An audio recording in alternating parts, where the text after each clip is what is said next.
झेप मराठी, आरसा महाराष्ट्राचा। पोत्यात घालून फेकला 14 वर्षाच्या मुलीचा मृतदेह। शिंदखेडा तालुक्यातील विरदेल येथील घटना।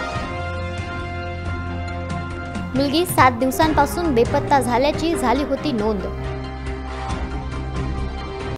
धुळे जिल्ह्यातील शिंदखेडा तालुक्यातील विरदेल येथील अपहरण झालेल्या 14 वर्षीय मुलीचा मृतदेह ज्वारीच्या शेतात पोत्यात सापडल्याने खळबळ उडाली आहे।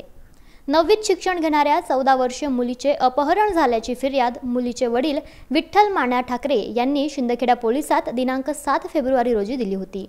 ती 7 दिवसांपूर्वी दुपारी आई वडिलांना शेतात डबा देण्यासाठी निघाली, पण तेथे पोहोचलेच नाही। मात्र काल रविवारी दुपारी 3 ते 4 वाजेच्या सुमारास विरदेल येथील सदू दौलत पवार यांच्या शेतात ज्वारीची कापणी करीत असताना मजुरांना दुर्गंधी आली। तपास केला असता गोणपाटातून वास येत असल्याचे मजुरांच्या निदर्शनास आले। त्यांनी गावात पळ काढला आणि ही माहिती शिंदखेडा पोलिसात दिली। अधिक तपास केला असता त्या गोणपाटात बेपत्ता झालेल्या 14 वर्षीय मुलीचा मृतदेह आढळून आलाय। अज्ञात इसमाने तिचा खून केल्याचे प्रथमदर्शनी दिसून आले। माहिती मिळताच उपविभागीय पोलीस अधिकारी सचिन हिरे, शिंदखेडा पोलीस ठाण्याचे निरीक्षक दीपक पाटील, उपनिरीक्षक मिलिंद पवार, वैद्यकीय अधिकारी डॉक्टर कुंदन पवार यांनी घटनास्थळी भेट दिली। सदर घटनेने विरदेल गावात खळबळ उडाली असून गावात हळहळ व्यक्त करण्यात येते। प्रतिनिधी समाधान ठाकरे, झेप मराठी, दोंडेच्या।